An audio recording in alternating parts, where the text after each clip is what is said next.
আসসালামু আলাইকুম। দেখেন আমাদের কৃষি এলাকায় জমি ধান কাটা আপনি শুরু হয়েছে। কৃষকের ফসল মনে করেন ঘরে যাবে, অনেক সুন্দর। দেখেন ওই যে ওই দিক দিয়ে আপনার ধান কাটছে। এ বছরের প্রথমে এই ক্ষেতটা আপনার কাটা পড়ছে বৈশাখের আগে, মানে বৈশাখের অনেক আগে এই ক্ষেতটা কাটা পড়ছে। ওই যে দেখেন কাটছে, ধানগুলা পাকছে। আশা করি অনেক কৃষকের মনে অনেক খুশি আপনার। এই যে দেখেন ধানগুলা কত সুন্দর, আল্লাহর রহমত, আল্লাহর বরকতিটি, বুঝছেন। আমরার এলাকা সম্পূর্ণ আপনার কৃষি এলাকা। এই ধান ছাড়া ব্যতীত কোনো কিছু করে না। আর গরু ছাগল, বুঝছেন, এটি শুধু করে।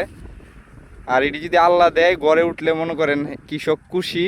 আর যদি মনে করেন গড়ে না তুলতে পারে তাইলে মনে করেন কৃষক শেষ। আমরা এলাকার ব্যবসা বাণিজ্য, কাপড় কন, যে কোনো ব্যবসা, সম্পূর্ণ ব্যবসা নষ্ট যদি এই ধান যদি না তুলতে পারে।